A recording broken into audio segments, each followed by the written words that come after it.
Mainit na balita. Since there's 6 of us that basically resigned from their committee posts, particularly the leadership, we have no members in the committee, Your Honor, Mr. President, since we were ex-officio members in all. Therefore, maybe I don't want to belabor the point here in the floor. If it is possible, we can call for a caucus and discuss on how we can also get committee memberships, because myself, Senator Lauren Legarda, Senator Joel Villanueva have no committee memberships in any committee since we were ex-officio members. Former Senate President Sen.Zubiri nais mapabilang sa isang komite matapos ma-Itsapwera.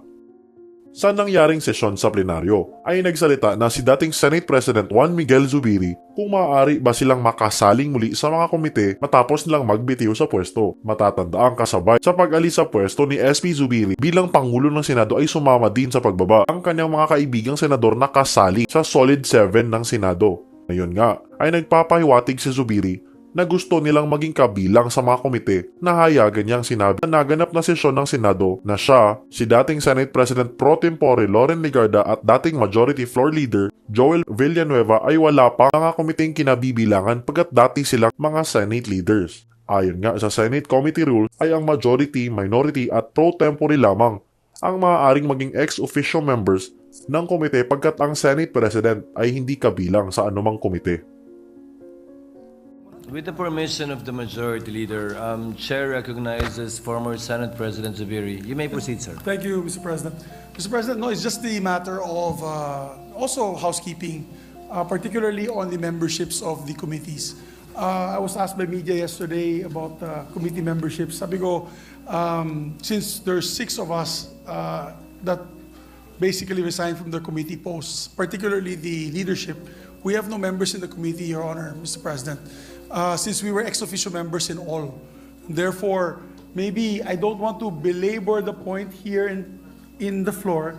If it is possible, we can call for a caucus and discuss on how we can also get committee memberships, because myself, Senator Lauren Legarda, Senator Joel Villanueva have no committee memberships in any committee since we were ex-officio members. Thank you, Mr. President. We are having a caucus, that's my understanding from our Majority Leader, and we will discuss that. Thank you. But on an additional note, SP Migs, the vice chairmanships of some of those who resigned as chairman still remain.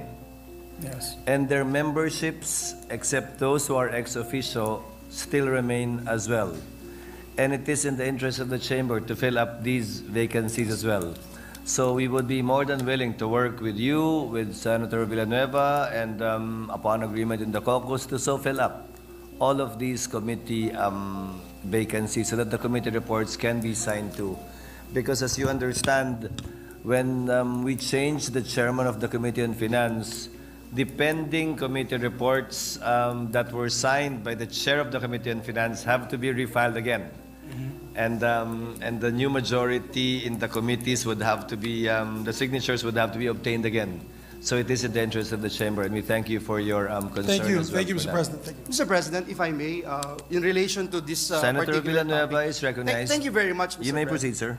Thank you, Mr. President. This is more of a point of inquiry, considering that I'm glad that the leadership of the Senate would take into consideration an urgent caucus by all members to talk about this, Mr. President. Because if I heard it right, Mr. President, our leader, Senate President Escudero, made mention about the word still remain, meaning if the chairman became part of the leadership, the vice chair and the committee members will remain. So I wanted to find out if that is accurate, Mr. President, because I was looking at the rules and perhaps the chairperson, the Senate President, is talking about Section 18 and Section 19 of the rules, which states, and I quote, the membership of the permanent committees, including their respective chairpersons, shall be chosen by the Senate. The chairperson of each committee may designate the vice chairperson or such vice chairpersons of the committee and create such subcommittees as may be deemed necessary. So again, Mr. President, there's no wording that says they will remain as vice chair and members of the committee. Now, furthermore, Mr. President, if you look at section 19 of our rules, the chairman and the members of the permanent committees shall commence in the exercise of their duties upon their election. They shall cease when their successors shall have been elected or designated. Mr. President, dear colleagues, this is just for my education, and I wanted to be clarified on this as we move forward. I don't think, Mr. President, the rules does specifically mention that in an event of change of leadership, the composition of ex officio members and membership of the committee should remain. As we understand it, Mr. President, the chairperson of the body are therefore not precluded from electing new members of the committee. Because, Mr. President, if you look at section 21 of the rules, and I quote, Mr. President, whenever a motion regarding who should be a member of a permanent committee is presented, no objection against the proposed membership of any senator in particular shall be considered. And the objections, if any, must be formulated against the proposed membership therein as a whole. And that's why, Mr. President, I submit to the wisdom of the body. I am happy to note, Mr. President, that that there will be a caucus to address these issues. I'm taking the floor today, Mr. President, without asking for any additional membership to this representation. I'm very comfortable being elected as the chair of the Senate Committee on Labor, and I don't intend to be a member of any other committees. Thank you, Mr. President. The same is true here before Senator Villanueva. But for the information of the body, the gentleman from Bulacan actually read the provision the chair relied upon. Last sentence of section 19 reads, they shall cease when their successors shall have been elected or designated. So, with the exception, as I said earlier, of the ex officio members that were replaced, meaning the pro tem and the majority leader, the minority leader was not replaced. It still remains to be Senator Pimentel. The rest of the membership of the committee shall remain until their successors shall have been so elected. Now, in the case of the non-ex officio members of the Senate, non-ex officio members of the committees or regular members, they remain to be where they are, vice chairs or members of the committees, unless we so decide as a body, as a majority, to replace them accordingly on the part of either the majority or the minority. As you said, properly and correctly, there is no point to object on the part of the nominations of the minority, nor on the part of the majority on the part of the minority. That is why the vacancies we now have to fill would be the vacancies created by the former regular members who have now been elected ex officio officers of the Senate. Yun yung gap lang na pupunaan natin. I think, Mr. President, if I may, the important point that this representation is trying to emphasize is the opportunity for the chairperson to choose also, Mr. President, if he or she desires to replace the vice chair and the members of the committee. Well, that is correct, but we wrote, except for the ex officio members, we wrote all the members of the Senate with respect to their desired committees. And as the gentleman said, he expressed no desire to be a member of any of the committees. And once a member so desires to be a member of the committee, we refer the same to the chairman for his assent. May I cite an example? For example, the membership asked by one of the members, we refer them to Senator Win Gatchalian as chairman of the Ways and Means, and he acceded to the request. Thank you very much, Mr. President. Thank you, Senator Villanueva. Senator, Majority Leader before Senator Cayetano. Senator Cayetano is recognized. Yes, thank you. Mr. President, I have a point of inquiry.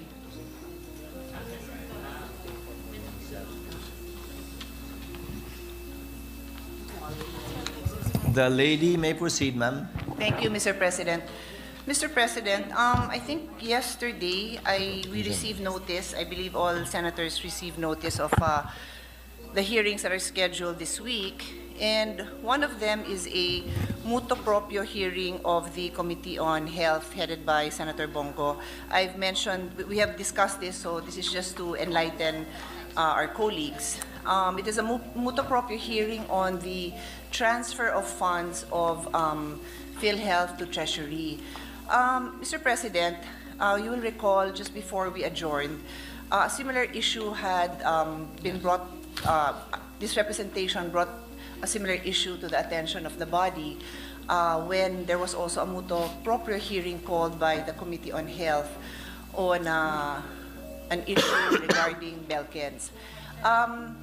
As discussed, and then Senate President MIGUEL was involved in the discussion, so was former Majority Floor Leader Joel Villanueva. And I will repeat this discussion. Senate Rule number 10, Section 13.2 on the jurisdiction and powers of the Committee on Accountability of Public Officers and Investigations, that is the Blue Ribbon Committee, is the only committee that is allowed to have Moto proprio hearings. To be specific, it says on its own initiative or brought to its attention by any member of the Senate. And then it was further discussed that there's Senate Resolution number 5, Section 2, Rules of Procedure Governing Inquiries in Aid of Legislation. I believe this is a 2010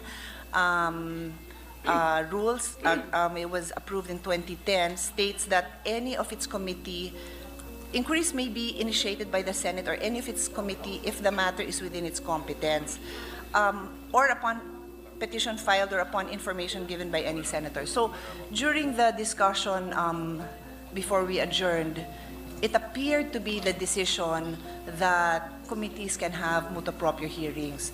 So I would like the body to be informed that this is what we will be, this is what will transpire.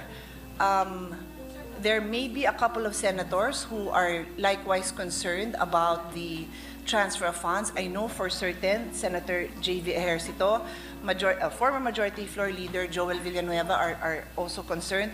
I am also concerned. I have a draft resolution I'm filing today. I think Senator J.V. already filed a draft resolution himself. So then our procedure normally is the Committee on Rules will now determine who will hear this. And then there is also a second referral for committees who, well, it's a self-explanatory second referral. So if we will now be having Moto proprio hearings, these are the following, this is what we can expect. There will be a disruption of our system and order because there will already be a Moto proprio hearing without the Committee on Rules being able to decide what to do with the other resolutions. There will also be conflict with the resource persons. We may be calling them more than once, and these are very busy personnel. They are running the agencies. And then third, we may have varying recommendations. And fourth, I will stand up here all the time and ask what are we going to do so we can have an orderly conduct of business. Therefore, Mr. President, I submit this to the Committee on Rules.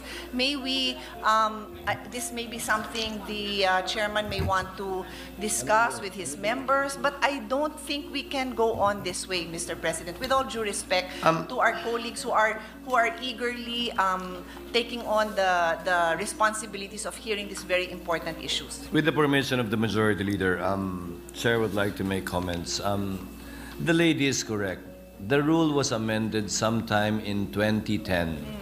And I was informed, even at the previous issue, when the first time this was raised, that the intention of the amendment, the intention behind it, although it seems like the words of the amended rule did not reflect the intention.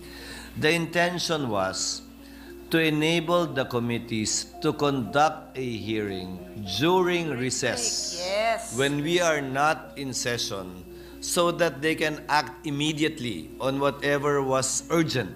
Yes. But that, in practice, and the example given was the late former Senator Santiago, even she filed a resolution when the Senate resumed its session already, even if she already conducted an initial motu proprio hearing in order to afford the Committee on Rules the opportunity to go over it, study, and refer it to the appropriate committee. Because although it is rarely objected to whenever the majority leader makes a reference on the floor, technically it's the whole body that agrees to it. Yes. When nobody objects. So Chair would like to express support and agreement with the concern of the lady from Taguig, and would refer this matter to the Rules Committee to look into amending this particular rule, amend it further to clarify the intent of, to reflect the intent of the Senate when we amended this particular rule. I'm referring, Majority Leader, to Section 2 on the Rules of Procedure governing inquiries in aid of legislation, so that we won't be faced with this issue for a third time in the past 3 months, as you know, as you very well know. But with the indulgence of Senator Pia, since the notices have been sent, it seems, by Senator Go, what is your pleasure? Thank you for insofar asking. as this Yes. scheduled hearing is concerned? I have a response, Mr. President. Thank you for asking. With all due respect to the chairman, and we know that he has reached out to the concerned agencies and checked on their availability. This representation has no objections that His Honor would proceed, but without prejudice, no, to number one, the rules being clarified, and then a possibility later on, if the Blue Ribbon, this representation has that interest as Blue Ribbon Chair, the Committee on Finance, Senator Grace Poe, may have an interest because this involves a memo circular of the Department of Finance, without prejudice for that also, these committees being involved or taking charge, taking the lead later on. But I have absolutely no objection to the hearing proceeding on Thursday, Mr. Thank President. you for your magnanimity and understanding, Senator Pia. Before I recognize Senator Go, Senator Villanueva, our former majority leader, just reminded me that we discussed this as a sidebar on the sides of the floor, and according to him, and he reminded me, the Committee on Rules already has a draft amendment to this particular section of our rules that perhaps the majority leader and the Committee on Rules can consider, so that we can address this issue once and for all. Senator Go, Mr. President, Majority Leader is recognized. Before we recognize Senator Go with the permission of this body, we take note of the manifestation of Senator Cayetano. Indeed, our rules can be ascertained textually that it is only the Senate Blue Ribbon Committee that can conduct motu proprio investigations even during a non-recess period.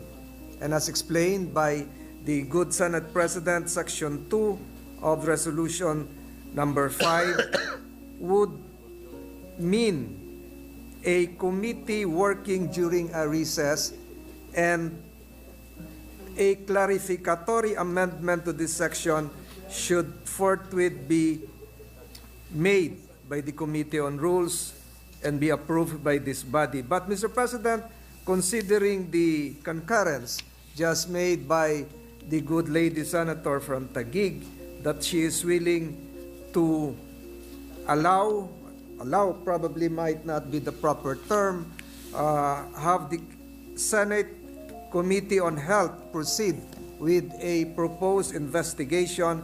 Mr. President, this probably might be the last instance wherein a controversy, quote-unquote, such as this would transpire, because indeed we will be amending the rules, Mr. President. May we recognize now, Mr. President, Senator Bongo. Senator Go is recognized. You may proceed, sir. Thank you, Mr. President. The Senate Rules of Procedure governing inquiries in aid of legislation provides that inquiries may be initiated by the Senate or any of its member or any of its committees if the matter is within its competence. We want to conduct a motu proprio hearing immediately on the PhilHealth issue, since we considered the availability of the resource persons, tinanong po namin kahapon, we want to follow the 3-day rule notice. We wanted to file a resolution. In fact,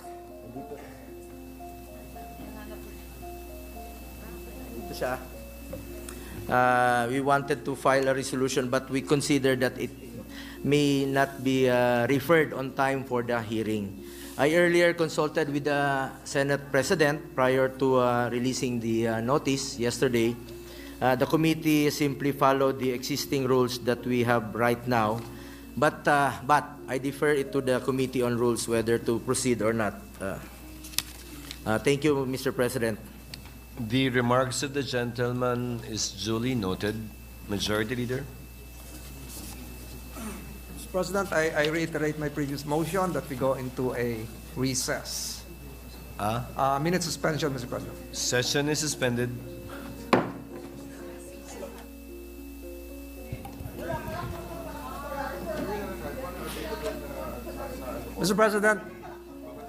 Mr. President, considering the advisories issued by the executive branch calling for a non-working holiday today because of the inclement weather and the legislative suspension made by the House of Representatives, Mr. President, I move that we adjourn the session until 3 o'clock in the afternoon of Wednesday, July 24, 2024. Without prejudice of our meeting. Tuloy. Is there any objection? Chair hears none. But before the chair approves the motion, chair would like to announce a caucus at the lounge among and between the members of the Senate, both majority and minority.